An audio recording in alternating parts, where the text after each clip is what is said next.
Bonjour tout le monde. Aujourd'hui au podcast Chez Soi avec nous, on reçoit un homme, une profession en fait qui soit fait peur ou nous sauve la vie.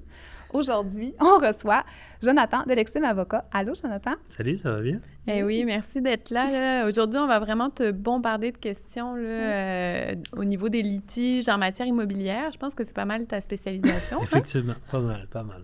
D'ailleurs, le nom de ta compagnie, ça vient de où, justement?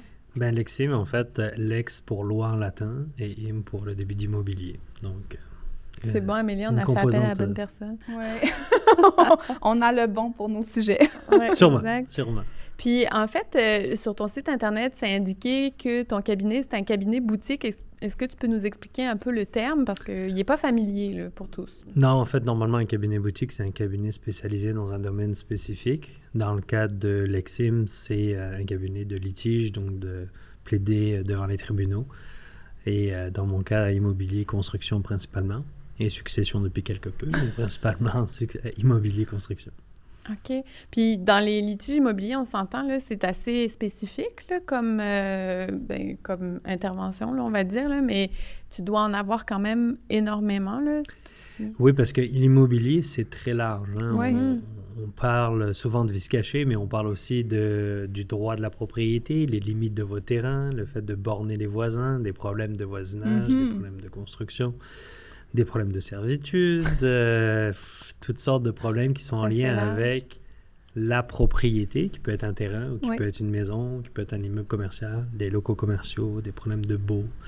C'est très vaste. C'est là où, en fait, on se recoupe un peu. Là. C'est que nous, à travers le podcast, on veut vraiment aider les gens au niveau de la rénovation, de la construction, de l'achat de leur maison. Donc, c'est sûr que on leur souhaite pas, mais à un moment donné, ils vont peut-être avoir affaire avec toi, là. Oui, dans les dernières années, surtout, il y a eu beaucoup de ventes qui ont été faites sans garantie légale, là, ou au risque et péril de l'acheteur. Mm-hmm. Ça rend les choses plus compliquées pour certains acheteurs. Donc, oui, c'est des dossiers qu'on a de plus en plus. Mais c'est aussi des dossiers qu'on a au niveau immobilier à cause des rénovations cadastrales, c'est-à-dire que chaque immeuble a un numéro de lot avec ses limites. Oui. Et souvent, lorsqu'il a été détenu pendant longtemps, puis qu'il y a un changement de propriétaire, les nouveaux essaient de voir un peu leurs limites.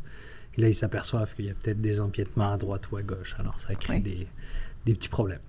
Ça, y a-t-il des délais, je crois, pour un droit acquis, là? Y a-t-il des délais à ça ou c'est à vie? Non, en fait, c'est pas réellement des droits acquis. Ça s'appelle plus de l'empiètement. Et on peut devenir propriétaire d'un bien qui appartient à quelqu'un d'autre en utilisant la prescription décennale, donc de 10 ans, et d'utiliser pendant 10 ans avec des conditions qui sont quand même assez conséquentes à établir, mais établir la propriété d'un bien, donc généralement d'un terrain. Alors, souvent, c'est des gens qui ont, admettons, mis une clôture à un endroit, puis finalement, ils sont trompés. Elle appartient au voisin. Le terrain appartenait au voisin, mais ça fait 20 ans qu'ils l'ont. Donc là, pour faciliter les choses, ils essaient de régulariser. Ça donne lieu à quelques chicanes, des fois, pour quelques pouces. Mais tu vois, ne serait-ce qu'il y a 2 ans, j'ai reçu un avis comme quoi le cadastre de toute notre rue a été refait. Et dans le fond, tout le terrain a bougé. Là. Il a bougé de quelques pieds là, d'un côté ou de l'autre. Et là, ça a donné lieu qu'on se retrouvait à propriétaire d'une haie de cèdre qui ne nous appartenait pas quand on a acheté la maison.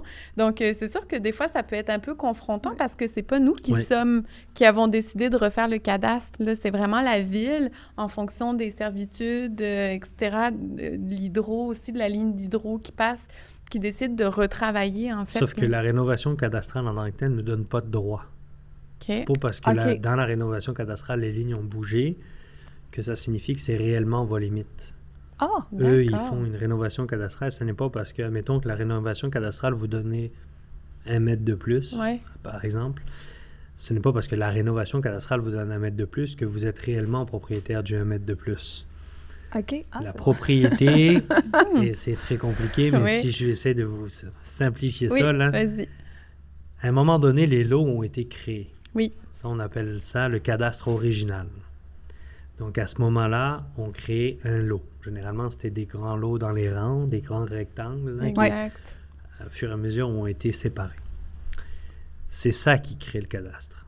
Et ce qui permet de voir votre délimitation de fonds, c'est tous les actes de propriété successifs qui ont lieu, qui vous permettent de voir vraiment les mesures du fonds, parce que le cadastre original faisait les mesures des grands lots. Mm-hmm.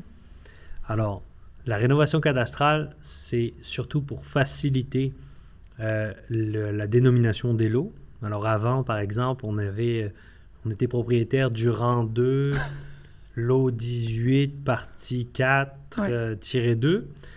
Maintenant, je suis propriétaire du lot 5 340 et quelque chose. Donc, c'est pour faciliter surtout les lots. Le problème d'une rénovation cadastrale, comme vous le dites, c'est que ça change un petit peu les mesures. Et donc, ça crée des problématiques. Et évidemment, à un moment donné, il faut consulter un juriste parce que ça se peut que vous ayez à vous battre avec vos voisins pour récupérer ce qui est à vous ou à prouver que c'est à vous. OK. Sommaire, très sommaire. On pourrait en parler longtemps. Donc, on s'en va déjà dans le croustillant. Mais dis-moi, avant tout, comment est-ce que c'est rémunéré un avocat qui travaille dans les litiges? Ça dépend, en fait, de par notre déontologie. On peut recevoir des taux horaires, on peut forfaitaire, on peut être pro bono, ou on peut avoir une partie forfaitaire et une partie à pourcentage. Ça dépend. C'est sûr que généralement, dans les litiges immobiliers, c'est impossible à prévoir la quantité de temps, parce qu'au début, lorsqu'on reçoit le dossier, on a une idée parcellaire du dossier, surtout par rapport au vice caché, par exemple. Si c'est plusieurs personnes qui se poursuivent l'une après les autres, ça peut monter très fort en matière de chiffres. Ça, on ne le sait pas parce qu'on ne sait jamais qui a fait les travaux. Des fois, on le sait, mais pas tout le temps. Donc, dans ces dossiers-là, c'est souvent des dossiers à taux horaire. Puis des dossiers à pourcentage, c'est généralement des dossiers pour lesquels on est sûr de recevoir quelque chose. Alors, des dossiers de recouvrement ou des dossiers d'assurance pour lesquels on poursuit quelqu'un pour des blessures corporelles, par exemple. Là, on peut dire, si on réclame X nombre de dollars, on peut prendre un pourcentage et être payé là-dessus. Mais chaque avocat a le droit de choisir son mode de rémunération. Il en discute avec son client. Puis, c'est l'entente entre les parties qui prévaut. Parfait, mais au moins, on sait qu'il y a plusieurs façons. Oui, tout à fait. Si on parle des achats de maison, quelle est la valeur juridique d'une promesse d'achat? En fait, promesse de vente, je vais utiliser l'autre terme, équivaut à vente lorsque toutes les conditions sont remplies. Okay. Donc, c'est un contrat à la base, une promesse. Donc, c'est un contrat entre deux individus. La plupart du temps, lorsqu'on achète une maison, ce sont des contrats avec des conditions. Conditions de financement, conditions d'inspection, d'autres conditions dépendamment quel type de propriété vous achetez. Donc, la promesse, on appelle ce contrat, quand il y a des conditions, conditionnelle. C'est-à-dire qu'elle n'est pas 100% en force et ça n'équivaut pas encore à une vente tant que toutes les conditions n'ont pas été levées. OK. Le jour où elle a été levée, on considère que la promesse de vente vaut vente. Ce qui signifie que le seul détail est d'aller chez le notaire. Mais vous ne pouvez pas vous retirer normalement d'une promesse de vente qui équivaut à vente lorsque toutes les conditions sont levées.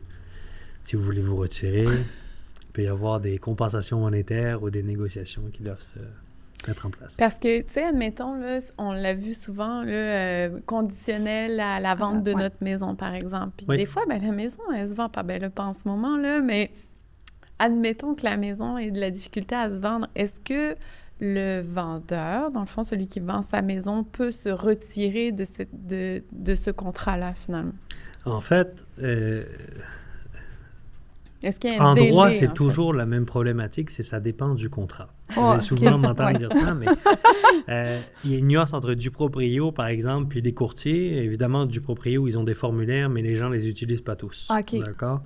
Les courtiers, eux, généralement, ce qu'ils font, lorsque c'est admettons, on fait une promesse d'achat sous condition de vente de notre maison, ils font remplir une annexe qui, elle, dit essentiellement, elle est conditionnée à la vente de ma maison, mais jusqu'à telle date. Oui, c'est ça, tu donnes une date. Et en plus, vous avez le droit à ce qu'on appelle une clause de 72 heures, c'est-à-dire que si demain matin, vous avez un autre acheteur qui devient intéressé malgré le fait que vous avez accepté la promesse d'achat de la première personne, qui décide de vouloir vous faire une offre et que vous seriez prêt à accepter, vous pouvez l'accepter, Mais vous devez donner un avis au premier en disant, tu as 72 heures pour lever ta condition de vente de maison.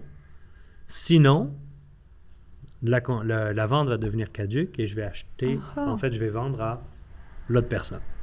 Alors évidemment, ça dépend vraiment du contrat parce que souvent, les gens qui vendent par eux-mêmes, ben, ils n'ont pas toutes ces technicalités, ils ne le font pas.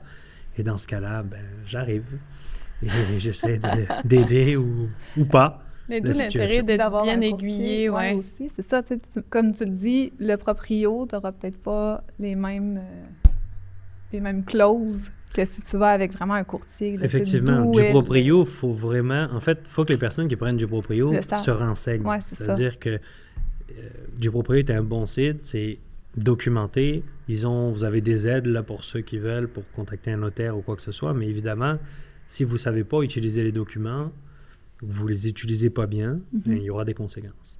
Un courtier, lui, c'est son emploi à temps plein, il sait quoi faire, il sait comment le faire. Donc, ça arrive qu'il y ait des erreurs, comme tout le monde, mais principalement, il sait quoi dire et quoi remplir comme document. Dis-moi, devrait-on faire appel à un avocat avant de faire ce genre de transaction-là? Non, c'est pas nécessaire. Non, c'est pas nécessaire. C'est pas nécessaire de le faire. Par contre, si c'est la première fois de votre vie que vous entendez parler d'une expression comme « vente sans garantie légale et au risque péril de l'acheteur », ça serait peut-être pas fou d'essayer de prendre un petit conseil juridique pour comprendre ce que ça implique. Pour valider ce qu'il faut lire entre les lignes. Parce que maintenant, les notaires, ce qu'ils faisaient pas avant, mais ce qu'ils font depuis quelques années, notamment depuis la COVID, parce qu'il y a eu une recrudescence de vente sans garantie légale et au risque au péril, c'est qu'ils lisent un document, plusieurs notaires, pas tous, mais ils lisent un document qui est préparé qui vous dit que, en signant ce genre de document, vous renoncez à poursuivre la personne pour tous les problèmes de la maison, etc., etc. Donc, il y a certains notaires qui sont préparés un document vraiment bien constitué pour faire prendre conscience qu'à partir du moment où vous achetez sans garantie légale et au risque au péril de l'acheteur, c'est beaucoup plus compliqué pour essayer de revenir plus tard. Oui, c'est ça. En fait, là, on va être complètement transparente avec toi. Le pourquoi on t'a fait venir. Dernièrement, j'ai eu une expérience sur un projet. En fait, c'est des clients qui résident à Vancouver, qui ont acheté un triplex au Québec. Oui. Puis, dans le fond, ils m'ont fait venir pour rénover un des logements de leur triplex. Puis, quand je suis venue faire la visite du logement, je me suis rendu compte qu'au niveau de la structure, là, il y avait vraiment des anomalies. En même temps, l'ingénieur en structure venait, ce qui était vraiment une bonne chose parce que les clients, eux, n'avaient pas nécessairement pris le temps de visiter comme il faut, n'avaient pas non plus fait appel à un inspecteur. En fait, il y avait eu un peu de pression aussi là, de la part du vendeur là, qui disait, bien là, si vous êtes pour tout inspecter, moi, je vais passer à un autre client. Là. Donc là, ils ont comme fait, OK, bon, on va regarder de l'extérieur, tout semblait beau. Donc, ils ont fait l'inspection vraiment rapidement. Puis, finalement, il s'est avéré qu'il y avait des gros problèmes au niveau de la structure parce qu'il y avait eu un feu. Le feu, lui, il a été déclaré, en fait, dans la vente. Oui, dans la déclaration de vente. Sauf que ça avait été indiqué que ça avait été réparé. Puis, on n'avait pas vraiment accès, en fait, là, visuellement, là, à voir là, qu'est-ce qui s'était passé au niveau de la structure avec ce feu-là parce que tout le sous-sol avait été recouvert de lattes de bois. Donc, en voyant le rapport de l'ingénieur, on s'est bien rendu compte qu'au niveau structurel, il y avait des gros soucis. Donc, je suis allée sur place avec un entrepreneur, puis on a commencé à enlever les lattes de bois pour se rendre compte que toutes les solives de la structure étaient endommagées ou noircies, qu'il n'y avait pas eu, dans le fond, de... Normalement, on recouvre d'un produit, là, pour... Oui, exact. Puis aussi, qu'au rez-de-chaussée, l'ancien propriétaire avait rénové la cuisine, avait décidé de faire une aire ouverte sans tenir compte des murs porteurs. Oui, exact. Et donc, le dernier niveau, en fait, était complètement en train de s'affaisser parce qu'il y avait une colonne qui avait été remise, mais qui n'était pas du tout en ligne avec le mur porteur. Fait que là, on s'est dit... Moi, je me suis dit, clairement, c'est un vice caché, là. Faut vraiment mettre ce dossier-là là, de l'avant là, lors d'un podcast parce que moi, dans ma tête, c'était forcément un vice caché. Sauf que eux, ils ont acheté sans garantie légale, mais pas au risque et péril de l'acheteur. Peux-tu un peu nous débroussailler le chemin pour qu'on comprenne? Là? Beaucoup de choses là-dedans. Oui, La première chose, c'est qu'évidemment, on doit toujours regarder le contrat avant de dire si c'est un vice caché ou si ça peut ne pas être un vice caché, mais autre chose. Il y a 2 types de ventes généralement. Il y a une vente avec garantie légale. Quand c'est une vente avec garantie légale, souvent lorsqu'il arrive des problèmes qui sont inconnus de l'acheteur, ça va se diriger vers un vice caché. C'est pas automatique, mais plus souvent qu'autrement, ça serait un vice caché. Si on achète sans garantie, c'est différent. Sans garantie et au risque et péril de l'acheteur, c'est des formulations qui sont utilisées et qui ont énormément de jugement là, en jurisprudence parce qu'il y a des aménagements à savoir est-ce que sans garantie, ça signifie automatiquement qu'on renonce à toutes les garanties qu'il pourrait y avoir ou est-ce qu'on a quand même certaines garanties. Aujourd'hui, je ne pourrais pas vous répondre c'est laquelle la bonne réponse pour ces clients-là parce qu'il aurait fallu que je regarde les documents, mais de manière globale, on pourrait plus penser que ça c'est pas du vice caché, mais ça serait plus du dol. Donc, du dol, c'est une fausse information ou une information qu'on a donnée avec une réticence ou incomplète qui fait en sorte de forcer, enfin de permettre à l'acheteur d'acheter parce que finalement, on lui représente quelque chose qui est différent. Il existe du bon dol. Par exemple, certaines ventes à pression qui existent peuvent être considérées comme du bon dol. On considère que notre produit est magique, c'est le meilleur au monde, etc. C'est de la représentation du bon dol tant et aussi longtemps que ça reste dans des normes respectables.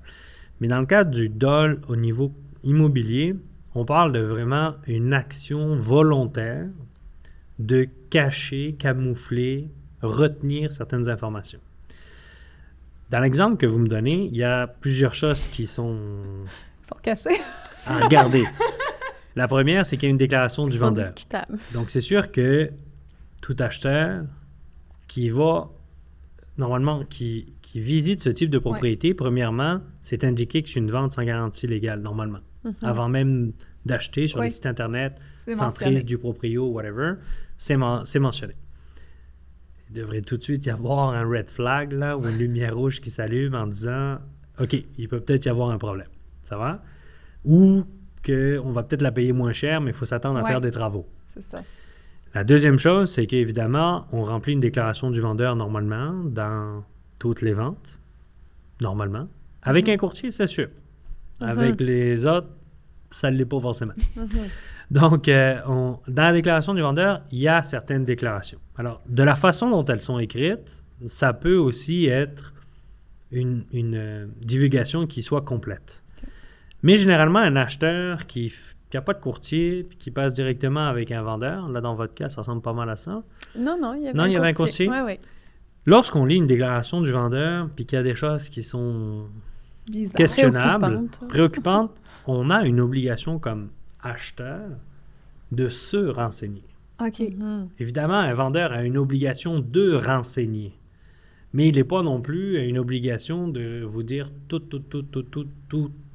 ce qui s'est passé. Lui, il a dit, il y a un feu, donc, il y a des choses qui doivent être divulguées obligatoirement. Il y en a d'autres que si vous ne le faites pas, ça peut avoir des conséquences. Il y en a d'autres que vous en aurez moindres. Mais quelqu'un qui a réparé une fissure sur un mur ne va pas vous divulguer qu'il y a une fissure sur un mur parce que ça n'a aucune conséquence. On doit normalement vous divulguer les choses qui ont des conséquences. Donc, pour reprendre ce point-là, si jamais il y a des questions à avoir, il faut les poser. Ah, j'ai un doute, mon courtier a un doute, on pose les questions au propriétaire, on essaie d'avoir de l'information. Deuxième erreur, ils n'ont pas fait inspecter. Évidemment, même si on achète sans garantie légale, ça ne veut pas dire qu'on doit fermer les yeux, puis dire « OK, c'est bon, j'achète, puis je fais le prix », puis c'est sûr qu'il est quand même important de faire une inspection. Parce que cette inspection, des personnes qui ont certaines compétences en construction, puis il n'y a pas un ordre professionnel pour les inspecteurs pré-achat, ça c'est important malheureusement, mais généralement ils ont la plupart du temps des bonnes connaissances dans le domaine, puis ils peuvent vous aiguiller. Ils ne trouveront pas ce qui est caché, parce que ce n'est pas leur job, eux, c'est une inspection visuelle de la situation, mais ils peuvent peut-être vous aider, sonner certaines cloches. Donc là, déjà là, dans le cas de ces personnes-là, il y avait peut-être 2 strikes en commençant. La troisième, ben, c'est sûr que quand on se fait mettre un petit peu de pression pour l'achat, surtout dans l'époque de la COVID où la vente des maisons était très facilitante là, et rapide, ben, on est pris avec ces mauvaises décisions, on va dire, mais c'est sûr que ça rend les choses plus compliquées. Donc, bref, la situation que vous décriviez par rapport au manque de soutien ou l'incendie qui n'est pas corrigé, ça ressemble plus à du dol, à quelqu'un qui a donné de la fausse information, qui n'a pas donné toute l'information, puis qui ça crée un dommage aux personnes. Mm-hmm. La différence qu'il y a principalement entre le vice caché et le dol, c'est que la façon de prouver la chose est complètement différente. Et les obligations d'un côté et de l'autre sont différentes. D'accord? Donc, le dol, on n'a pas les mêmes obligations à remplir ou le même fardeau de preuve à faire qu'on l'a en vice caché. Donc, c'est un petit peu ça la grosse différence là-dessus. Donc, vente sans garantie. Oui. C'est la plupart du temps, ça ne couvre pas les vices cachés, à moins que le texte soit un peu nuancé. Vente sans garantie légale et au risque au péril de l'acheteur, d'habitude, on comprend qu'il n'y aura pas grand-chose que vous pourrez continuer à reprocher au vendeur. Mm-hmm. Ce qui veut dire que, dans le fond, si la clause de au risque et péril n'est pas là, il y a encore quand même de l'espoir. Parce qu'il doit y avoir une espèce de devoir de qualité. Là, quand tu vends un bien, là, il n'y a pas un devoir de... Il n'y a pas ce devoir de qualité lorsqu'on vend sans garantie légale. Premièrement, déjà, rien que le fait d'avoir sans garantie légale, on vient de se limiter certaines choses. Au risque et péril de l'acheteur, c'est là où ça doit sonner une vraie cloche pour dire, OK, il y a quelque chose avec cette maison, c'est quoi? Évidemment, ce que je viens de vous dire, ça ne fonctionne pas pour des successions. Mm-hmm. Parce que les successions, c'est normal, la personne qui vivait dedans est décédée, c'est la seule qui aurait pu réellement remplir une déclaration pour vous dire ce qu'il y avait dedans, elle n'est plus là. Donc, la succession, elle va vous donner aucune garantie parce qu'elle ne peut pas vous donner de garantie, elle ne connaît pas ce qui était dedans. Fait que tu n'as aucun recours d'emblée quand c'est bien plus rare. Puis généralement, les biens sont un peu moins chers forcément parce qu'on sait qu'on ne peut pas divulguer quoi que ce soit. Ouais. Il y a des fois où on peut tenter de faire certaines divulgations. Les liquidateurs de la succession, qui sont les enfants, les conjoints ou peu importe, ont certaines informations, mais pas toutes. Donc, dans ce cas-là, vous aurez 90% du temps, parce que des fois, ça arrive, ça manque, mais sans garantie légale et au risque et péril de l'acheteur.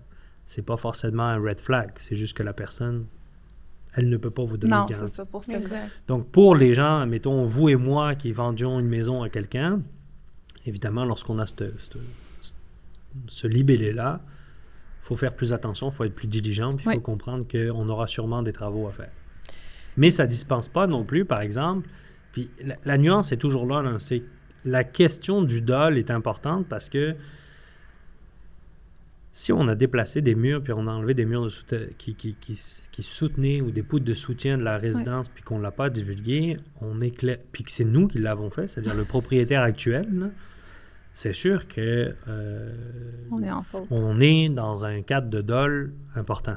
Mais des fois, le dol, ben, ça peut être aussi pas la personne qui vous vend, ça peut être la personne d'avant. Oui, exact. La personne qui vous vend, elle a acheté, elle, il n'y a pas eu de problème, les poutres de soutien ne sont plus là, mais la maison c'est n'a pas trop bougé, elle va tomber.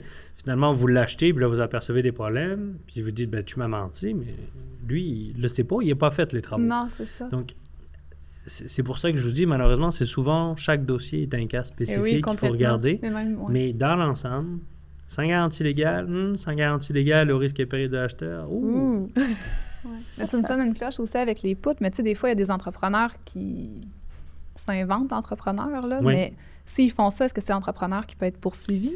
Ça peut arriver. En fait, c'est que dans ce type de recours, éventuellement, il y a des gens qui vont poursuivre d'autres mondes dans ce qu'on appelle en garantie, là, pour dire, ben, c'est pas moi, c'est lui. C'est sûr que si vous avez fait affaire avec un professionnel, vous vendez ça, dans votre tête, c'est bien fait. C'est ça. Oui. Donc, évidemment, vous devrez poursuivre le constructeur, bon. mais vous n'avez pas le même fardeau de la preuve et le même type de lien entre vous et le constructeur et vous et votre vendeur. Donc, ça va être une façon de poursuivre différente. Ça ne sera pas du vice caché contre votre constructeur. ça sera un vice de construction et donc une mauvaise exécution contractuelle. On est dans des choses un peu différentes. Tu vois, tu parlais tout à l'heure là, de les gens ont vendu beaucoup sans garantie légale, etc. Moi, j'ai acheté une maison sans garantie légale, puis dans le fond, je me suis pas nécessairement posé les questions qui venaient avec, mais pourquoi sans garantie légale? Est-ce que c'est parce que ça a mal été fait? Mais en fait, c'est juste parce que ça n'a pas été fait par un entrepreneur. Non, pas forcément. C'est ça. C'est que vous pouvez avoir... En fait, il y a des gens qui choisissent aussi de vendre sans garantie légale. Justement à cause des problématiques et des recours en vice caché, qui sont des recours, selon la loi actuellement, qui peuvent être... qui remontent jusqu'au premier propriétaire. Donc, il y a des fois, vous poursuivez des successions, des fois, vous poursuivez des gens qui sont plus là, des fois... Donc, ils veulent plus rien entendre de la maison. Ils sont prêts à perdre de l'argent en vente, mais que ce soit terminé. Donc, ils vont vouloir vendre sans garantie légale et au risque et péril de l'acheteur. Ça ne veut pas dire que la maison est mal entretenue, qu'elle est mal faite, que les choses ont été faites par un tout croche ou un individu seul. C'est juste que ces gens-là veulent rien savoir d'avoir des poursuites dans le futur. Donc, c'est pas automatiquement parce que c'est un individu ou quelqu'un qui n'a pas ses cartes ou quelqu'un qui est un entrepreneur qui fait ça le week-end que vous allez vendre sans garantie. Mais tu vois, demain matin, je vendrais ma maison. C'est sûr que j'aurais pas tendance à le vendre avec une garantie, vu que moi, je l'ai acheté sans garantie légale. Est-ce que c'est une bonne logique? C'est une logique intéressante, à moins que vous ayez tout refait. Parce que... Mais on peut encore là, ils l'ont fait. Non, mais par exemple, si... admettons que vous achetez une vieille maison. Bon, vous ne faites pas les murs de fondation, mais vous refaites, admettons, les planchers, vous refaites toute la structure intérieure. Vous n'êtes pas obligé de vendre avec garantie légale, sauf que vous connaissez votre maison dans la plupart, sauf par rapport aux fondations. Mais généralement, lorsque vous avez fait ça, il y a un entrepreneur qui est venu, il y a un inspecteur ou un ingénieur qui est venu, il a dit il n'y en a pas de problème avec les murs, ils tiennent ou peu importe. Ça dépend vraiment de votre situation. Mais évidemment, lorsque vous avez acheté sans garantie légale, ben, ce que vous devez comprendre, c'est qu'admettons, demain, vous revendez avec une garantie légale, ben, vous êtes pas mal le dernier de la ligne s'il y a des poursuites. Admettons que toutes les conditions sont remplies vente sans garantie légale au risque et péril de l'acheteur, mais vous êtes pas mal le dernier. Donc, tous ceux qui vont acheter après vous, ben, la dernière personne qui sera poursuivie, c'est vous. Donc, ça ne veut pas dire que vous avez l'obligation de vendre sans garantie légale, mais vous risquez d'être poursuivi pour la suite des choses. Ah, c'est intéressant de savoir. Ben, quand même. Moi, je veux savoir, c'est dans un portrait magique où tout va bien, on t'engage, on a un problème. Ça peut prendre combien de temps versus catastrophe où ça peut prendre 1 an, 2 ans pour régler un dossier? Souvent, les clients ne veulent pas 8 ans, 10 ans. Oui, c'est ça. Mais tu sais, il y a des gens qui ne veulent pas aller c'est jamais magique de m'engager. C'est franchement jamais magique. Ben, nous, ça a été magique. C'est le problème de ça, c'est que, en fait, si on prend le principe de base au droit civil au Québec, c'est qu'un dossier qui est déposé à la Cour doit normalement... Toutes les étapes doivent être faites dans un délai de 6 mois, normalement. OK? Évidemment, des dossiers qui impliquent des experts, qui impliquent des interrogatoires, peuvent prendre un peu plus de temps, mais à tout événement, les avocats tentent le plus possible de respecter le délai de 6 mois pour préparer le dossier. Là, quand je parle de 6 mois, c'est vraiment à partir du moment où vous poursuivez quelqu'un. Avant ça, en vice caché, il y a des règles, il y a des choses à établir. Mais dans des dossiers de vice caché, dans un délai d'1 an à 2 ans, admettons, si ça ne va pas bien, puis je parle de Québec, parce que si vous parlez dans d'autres districts, c'est différent. 2 ans, vous avez un jugement. OK? Puis là, c'est le mauvais scénario, c'est 2 ans. Le bon scénario, c'est 1 an ou un petit peu plus d'1 an, parce que 6 mois, le dossier y est prêt. Vous êtes convoqué à un procès. Puis après le procès, le juge a un maximum de 6 mois pour rendre son jugement. Donc, si on fait vraiment les délais stricto sensu, 6 mois, on fait notre dossier. On est appelé généralement dans un procès dans les 6 mois suivants. On est en procès et puis on a notre 6 mois pour un jugement. Là, c'est vraiment quand on est dans les bouts des délais, donc on a 1 an et demi. Mais les dossiers, généralement, de vice caché, ça peut aller jusqu'à 2 ans, 2 ans et demi, assurément. Parce que, pour l'exemple de vice caché, on a un problème jour 1. Mettons qu'on commence l'année au 1er janvier. On découvre notre problème le 1er janvier. Nous, on le découvre. On fait venir quelqu'un qui vient nous expliquer c'est quoi notre problème, parce qu'il faut qu'on le sache, c'est quoi notre problème. Là, on s'aperçoit que là, on a un problème qui peut être un vice caché. Donc, on doit obligatoirement dénoncer par écrit notre problème. Donc, on envoie un message. Je fais l'exemple avec vous. J'ai acheté la maison de vous, donc je vous envoie un avis. Fait que c'est nous qui l'écrit ou on peut prendre un avocat pour avoir les Généralement, à ce moment-là, il y a déjà un avocat qui est impliqué, bon. qui fait l'avis de dénonciation de vice caché. Mais souvent, il y a des gens qui le font par eux-mêmes, simplement. Donc, on fait un avis de dénonciation. Bonjour, j'ai un problème. Voici mon problème. Vous devez venir avec un expert pour le consulter et me donner un petit peu la suite des choses. Si vous ne venez pas, sachez que je vais prendre quelqu'un qui va réparer puis je vais vous réclamer des frais. Pas mal ça. Il peut se passer entre au moins 1 mois à peu près à un peu plus, dépendamment. On envoie un avis, dépendamment de l'avocat. Et là arrive le principe de est-ce qu'il y a quelqu'un qui a vendu avant moi? OK. Et donc, en dégringolade, imaginez-vous que j'achète de vous, que vous avez acheté de quelqu'un. Cet avis que je viens de vous parler, ils sont faits à toutes les personnes. Toutes les autres. Toute la chaîne alimentaire. Donc, ça peut être long. D'accord? Mais mettons qu'on fasse un dossier simple. On est juste 2. J'ai acheté le premier d'un constructeur. Je vous l'ai vendu. Là, moi, je pourrais me retourner vers mon constructeur en dire, écoute, si c'est quelque chose que le constructeur a fait, si c'est moi qui ai mandaté quelqu'un, c'est autre chose. Mais si c'est le constructeur qui l'a fait, il y a un problème, viens-t'en. Donc, je vous dirais qu'il y a au moins un délai de 1 à 3 mois de poutine préalable. Puis généralement, dans ce moment-là, ça arrive souvent que ces dossiers de vice caché se règlent.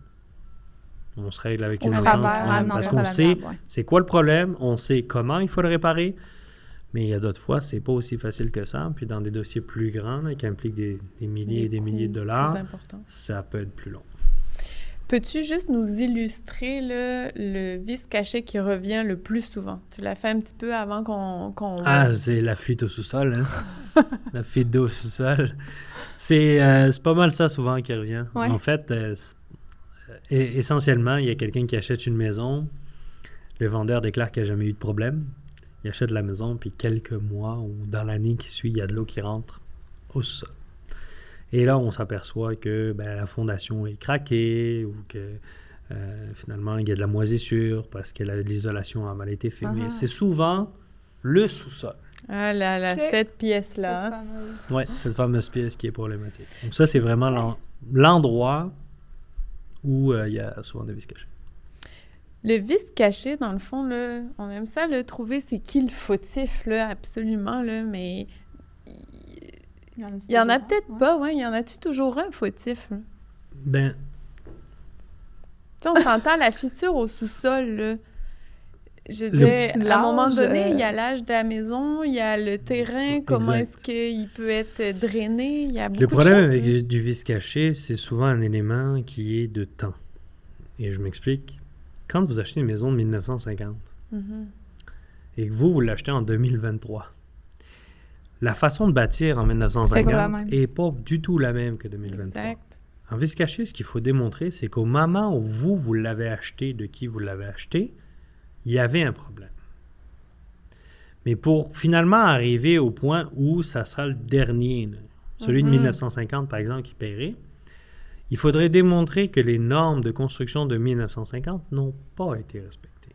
Ça, c'est pas à vous de le montrer. Vous devez démontrer, comme acheteur en 2023 par exemple, que premièrement, le vice, il y a 4 conditions du vice caché, là, antérieur à la vente. Donc, ça veut dire que c'est un vice qui était existant avant que vous achetiez, qui est inconnu de l'acheteur. Donc, l'acheteur n'avait pas la possibilité de le découvrir, même par un examen visuel ou une inspection raisonnable. Pas une inspection, parce qu'une inspection, en fait, puis je vais faire cette parenthèse tout de suite, là. Quand vous avez une inspection pré-achat, c'est pas parce que vous mandatez un inspecteur que vous répondez à la norme de la personne raisonnable. Vous devez visiter la maison. Vous devez soulever ce que l'inspecteur ne soulèvera pas. Vous devez regarder les placards, les plafonds, aller dans l'entretoit s'il n'y va pas. Normalement, vous devez regarder. C'est sûr que vous n'êtes pas un professionnel. Il y en a qui le sont, mais principalement, vous ne l'êtes pas. Mais il faut que vous aussi, vous regardiez. Vous ne pouvez pas tout laisser entre les mains de votre inspecteur. Donc, on parle de inconnu de l'acheteur dans ce niveau-là. Troisième chose, c'est que il faut que ça présente un déficit d'usage. Donc, il faut que ça vous cause un problème.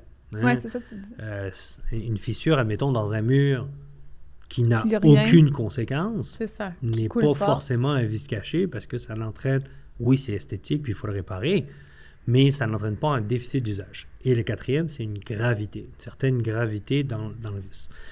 Donc, évidemment, si on reprend l'exemple de tantôt de la maison, si elle avait acheté la personne avec garantie légale, maintenant, lorsqu'on parle que les poutres de soutien ne sont plus là, on a un élément de gravité, on a un élément d'antérieur à la vente parce qu'on sait que c'est le propriétaire d'avant qui a fait les travaux, inconnu parce que là, maintenant, la cuisine est toute faite, tout est monté.